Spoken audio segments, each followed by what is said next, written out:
मत्ती अध्याय 12। उस समय यीशु शब्द के दिन खेतों में से होकर जा रहा था और उसके चेलों को भूख लगी, सो वे बालें तोड़ तोड़ कर खाने लगे। फरीसियों ने देख कर उससे कहा, देख तेरे चेले वह काम कर रहे हैं जो शब्द के दिन करना उचित नहीं। उसने उनसे कहा, क्या तुमने नहीं पढ़ा कि दाऊद ने जब वह उसके साथी भूखे हुए तो क्या किया? वह क्यों कर परमेश्वर के घर में गया और भेंट की रोटियां खाई, जिन्हें खाना ना तो उसे और उसके साथियों को पर केवल याजकों को उचित था। या तुमने व्यवस्था में नहीं पढ़ा कि याजक शब्द के दिन, मंदिर में शब्द के दिन के विधि को तोड़ने पर भी निर्दोष ठहरते हैं? पर मैं तुमसे कहता हूँ कि यहाँ वह है जो मंदिर से भी बड़ा है।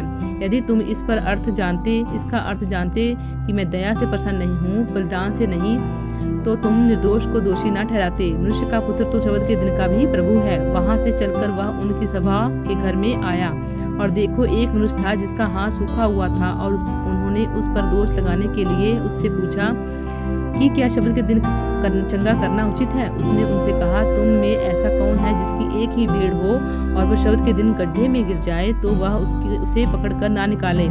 भला मनुष्य का मूल्य भेड़ से कितना बढ़कर है, इसीलिए शब्द के दिन भलाई करना उचित है। तब उसने उस मनुष्य से कहा, अपना हाथ बढ़ा। उसने बढ़ाया और वह फिर दूसरे हाथ की नाई अच्छा हो गया। तब फरीसियों ने बाहर जाकर उसके विरोध में सम्मति की कि उसे किस प्रकार नाश करे। यह जानकर यीशु वहां से चला गया और बहुत लोग उसके पीछे हो लिए, और उसने सबको चंगा किया और उन्हें चिताया कि मुझे प्रकट न करना, कि जो वचन यशायाह भविष्यद्वक्ता के द्वारा कहा गया वह पूरा हो, कि देखो, ये मेरा सेवक है जिसे मैंने चुना है, मेरा प्रिय, जिससे मेरा मन प्रसन्न है। मैं अपना आत्मा उस पर डालूंगा और वह अन्य जातियों को न्याय का समाचार देगा। वह न झगड़ा करेगा और न धूम मचाएगा और न बाजारों में कोई उसका शब्द सुनेगा। यह कुचले हुए सरकंडे को ना तोड़ेगा और धुआं देती हुई बत्ती को ना बुझाएगा, जब तक न्याय को प्रबल ना कराए, और अन्य जातियां उसके नाम पर आशा रखेंगी। तब लोग एक अंधे गूंगे को जिसमें दुष्टात्मा थी उसके पास लाए, और उसने उसे अच्छा किया और वह गूंगा बोलने और देखने लगा। इस पर लोग चकित होकर कहने लगे, यह क्या दाऊद की संतान का है? परंतु फरीसियों ने यह सुनकर कहा, यह तो दुष्टात्माओं के सरदार शैतान की सहायता के बिना दुष्टात्मा को नहीं निकालता। उसने उनके मन की बात जानकर उनसे कहा, जिस किसी राज्य में फूट होती है वह उजड़ जाता है, और कोई नगर या घराना जिसमें फूट होती है बना ना रहेगा। और यदि शैतान की सहायता से निकाले तो वह अपना ही विरोधी हो गया, फिर उसका राज्य क्यों कर बना रहेगा? भला यदि मैं शैतान की सहायता से दुष्टात्माओं को निकालता हूँ तो तुम्हारे वंश की किस की सहायता से निकालते हैं, इसलिए वे ही तुम्हारा न्याय चुकाएंगे। पर यदि मैं परमेश्वर की आत्मा की सहायता से दुष्टात्माओं को निकालता हूँ तो परमेश्वर का राज्य तुम्हारे पास आ पहुँचा है।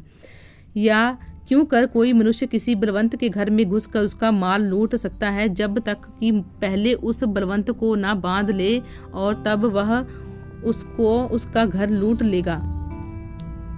जो मेरे साथ नहीं वह मेरे विरोध में है, और जो मेरे साथ नहीं बटोरता वह बिथराता है। इसलिए मैं तुमसे कहता हूँ कि मनुष्य का सब प्रकार का पाप और निंदा क्षमा की जाएगी, पर आत्मा की निंदा क्षमा ना की जाएगी। जो कोई मनुष्य के पुत्र के विरोध में कोई बात कहेगा उसका यह अपराध क्षमा किया जाएगा, परंतु जो कोई पवित्र आत्मा के विरोध में कुछ कहेगा उसका अपराध ना तो इस लोक में और ना परलोक में क्षमा किया जाएगा। यदि पेड़ को अच्छा कहो तो उसके फल को भी अच्छा कहो, या पेड़ को निकम्मा कहो तो उसके फल को भी निकम्मा कहो, क्योंकि पेड़ फल ही से पहचाना जाता है। हे सांप के बच्चों, तुम बुरे होकर क्यों कर अच्छी बातें कह सकते हो, क्योंकि जो मन में भरा है वही मुंह पर आता है। भला मनुष्य मन के भले भंडार से भली बातें निकालता है, और बुरा मनुष्य बुरे भंडार से बुरी बातें निकालता है। और मैं तुमसे कहता हूँ कि जो निकम्मी बातें मनुष्य कहेंगे, न्याय के दिन हर एक बात को लेखा देंगे, क्योंकि तू अपनी बातों के कारण निर्दोष और अपनी बातों ही के कारण दोषी ठहराया जाएगा। इस पर कितने शास्त्रियों और फरीसियों ने उससे कहा, हे गुरु, हम तुझसे एक चिन्ह देखना चाहते हैं। उसने उन्हें उत्तर दिया कि इस युग के बुरे और व्यभिचारी लोग चिन्ह ढूंढते हैं, परंतु योना भविष्यद्वक्ता के चिन्ह को छोड़ कोई और चिन्ह उनको ना दिया जाएगा। योना तीन रात दिन जल जंतु के पेट में रहा, वैसे ही मनुष्य का पुत्र 3 रात दिन पृथ्वी के भीतर रहेगा। निन्वे के लोग न्याय के दिन इस युग के लोगों के साथ उठकर उन्हें दोषी ठहराएंगे, क्योंकि उन्होंने योना का प्रचार सुनकर मन फिराया, और देखो यहाँ वह है जो योना से भी बड़ा है।